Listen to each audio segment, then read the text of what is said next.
G9 టీవీకు స్వాగతం. ఏదైనా ఒక మంచి పని చేయాలి అనే సంకల్పంతో గత 7 సంవత్సరాల క్రితం national human rights culture and nature development organisation స్థాపించి తద్వారా కొన్ని కోట్ల చెట్లను నరకకుండా ఆపగలిగాం, కొన్ని లక్షల మొక్కలను నాటించాం, కొన్ని లక్షల మంది విద్యార్థులకు యూనివర్సిటీ స్థాయి నుంచి పాఠశాల వరకు ప్రకృతి యొక్క గొప్పతనాన్ని విద్యార్థులందరికీ తెలియజేస్తూ వస్తున్నాం. ఎంతమంది ప్రజలలో చైతన్యం తీసుకొచ్చాము. అటవీ అధికారులకు కానీ సంబంధిత అధికారులకు కానీ చెప్తే స్పందించలేని పక్షంలో కూడా ఈ సంస్థ సభ్యులకు చెబితే చెట్లు నిలబడతాయి అనే నమ్మకాన్ని మనం తీసుకొచ్చాం. అలాంటి సందర్భంలో జగదీష్ గారు, చలపతి గారు ఇంకా మరియు సభ్యులు ఈ ప్రాంతం నుంచి ఈ సంస్థలో బాధ్యతలు తీసుకొని ఈ ప్రాంతాన్ని రక్షించడానికి వారు కంకణం కట్టుకొని ఈ బాధ్యతను తీసుకున్నందుకు వారికి కృతజ్ఞత తెలియజేస్తున్నాను. ఇది నాన్ గవర్నమెంటల్ ఆర్గనైజేషన్, స్వయం ప్రతిపత్తి కలిగి ఇంట్లో డబ్బులు ఖర్చు పెట్టుకొని పబ్లిక్ కోసం సేవ చేయాలి.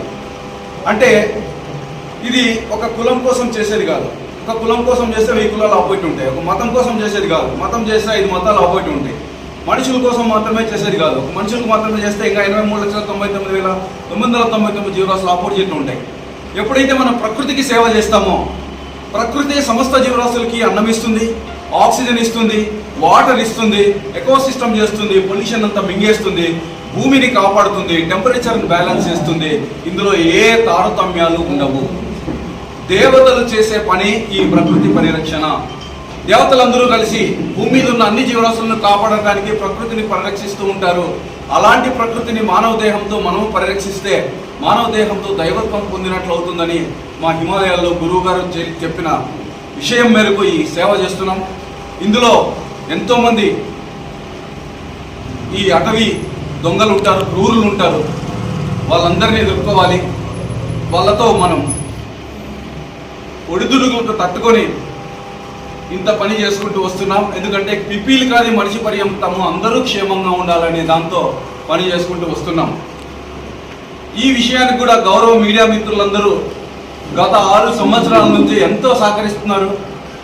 నిజాయితీగా పనిచేసినందుకు నాకు ఈ 2 జిల్లాల్లోనూ చాలా బాగా పనిచేశారు. చాంద్ బాషా గారు అయితే కూడా ఇంకా చాలా ప్రతి విషయాన్ని కూడా వారు చేసి సార్ వేశాను, మీకు ఇది చేయండి, మా ఛానల్ కూడా పబ్లిసిటీ చేయండి అని చెప్పేవారు. ఇంకా అంజి కూడా బాగానే చేసేవారు. ఇంకా మన మిత్రులందరూ మెయిన్ పేపర్స్లో సమయం దొరికినప్పుడల్లా వార్తలు పెట్టి పర్యావరణాన్ని పరిరక్షించడానికి ఎంతగానో కృషి చేశారు. మీ ప్రాంతాన్ని రక్షించుకున్నారు. అయినా ఈ ప్రాంతంలోనే జిల్లాలో ఎక్కడా లేనన్ని ఇండస్ట్రీస్ ఉన్నాయి. ఇక్కడే పొల్యూషన్ ఎక్కువ వస్తుంది. ఇక్కడే చెట్లను రక్షించాల్సిన అవసరం ఉంది. కొత్త మొక్కలు నాటించాల్సిన అవసరం ఉంది. అందుకే మనం ప్రతి స్కూలు, ప్రతి కాలేజు తిరిగి విద్యార్థుల చేత మొక్కలు నాటిస్తున్నాం. మన బాలకృష్ణ గారి బర్త్డే లాస్ట్ ఇయర్ బర్త్డే అప్పుడు 40,000 మొక్కలు పంచాం ఈ ఇయర్ కోసమని. అంటే బాలకృష్ణ, నాట్ ఓన్లీ బాలకృష్ణ, ఎవరున్నా ఏదో ఒక చోట పెట్టుకొని బర్త్డే జరిగినా కూడా, ఇంకా ఎవరిదైనా బర్త్డే జరిగినా, దేశ నాయకులు బర్త్డే జరిగినా, ఏం జరిగినా మనం మొక్కలు నాటి పంపిణీ చేసే కార్యక్రమం చేస్తున్నాం.